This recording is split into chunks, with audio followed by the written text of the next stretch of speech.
Oh man. Oh man. What's up, YouTubers? Holy crap. This is one of those where, you know what, I don't agree with everything Metal Complex says, but this was one of those when he showed this knife. I was like, maybe. Possibly. And then as I watched the iterations of the design phase go through, this is the Grambeau Knives Russ. There's the Grambeau Knives card, and this is the Russ.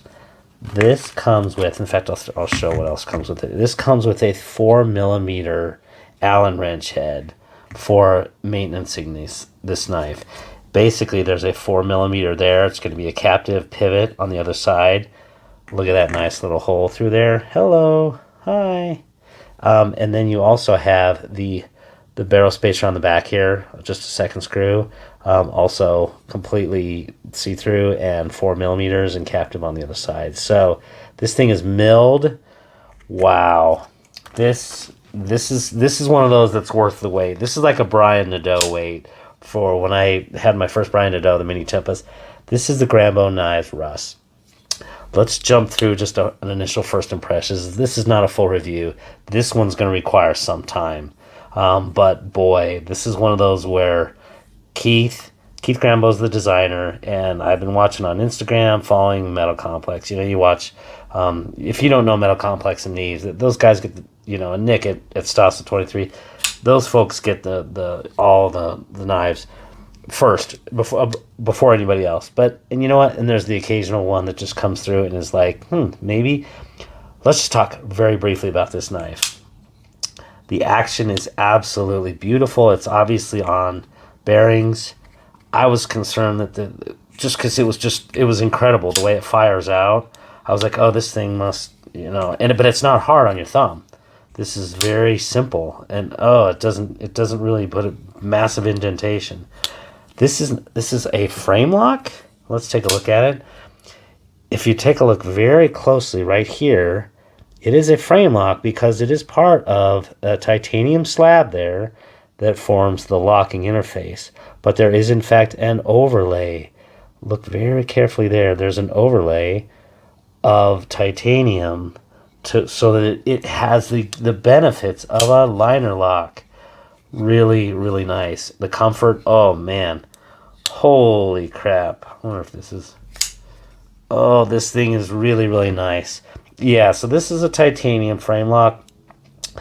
They also, from the initial ones review that Metal Complex did, this one has a hollow grind, so they went with a nice hollow grind. It feels very thin behind the edge. Sharpened, yeah, very nice. An interesting swedge. This kind of actually has a little bit of a look of the Les George VSEP. Yeah, that's just really, really good. Thumb stud deployment, very clean lines. Love this knife, and I like the texturing actually on there. Just adds a little something. But if you take a look underneath there, where the pocket clip is, smoothed out, milled titanium pocket clip. Oh man, I cannot wait to... Boy, if I had time, I'm not gonna have time for the end of the year, but this would definitely be like one of those. I don't know how it wouldn't be considered knife of the year. It's just insane. The backside. Oh yeah, Grambeau Knives. Keith, I'm gonna be DMing you on Instagram. This is an absolute winner. I don't remember the steel. Yeah, M390. Yep, right there. Oh, I got number 45 on the order, so I don't know what that means. But yeah, this comes from Australia, or not from Australia. It's made in China, but designed by Keith in Australia, and it is just, yeah, this is going to be a very full review. Literally probably months from now. Sorry, I'm gushing about this, and it's wasted 4 minutes of your time, but it is not a waste. I don't know if these are available to order another round. Keep an eye on this, though. This is absolutely insane. It's so comfortable. It reminds me of the Rock Lobster from Jens Onso with that kind of two finger up there. Ooh, I could just... Wow, the jimping is great. Everything, the lines about this, the cutting performance, this is going to be, I can just tell you, this is going to be like a great knife. So, I don't even remember what it cost. I want to say it was like 275 US dollars.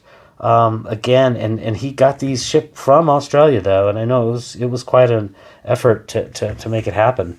And all right, I'll just end it there. You know what? This is initial first impressions, and the first impressions are off the charts, like Brian Nadeau good. So it is that good. We'll have to give it a little bit more test and come back some time from now. I just want to get this out there. Take care.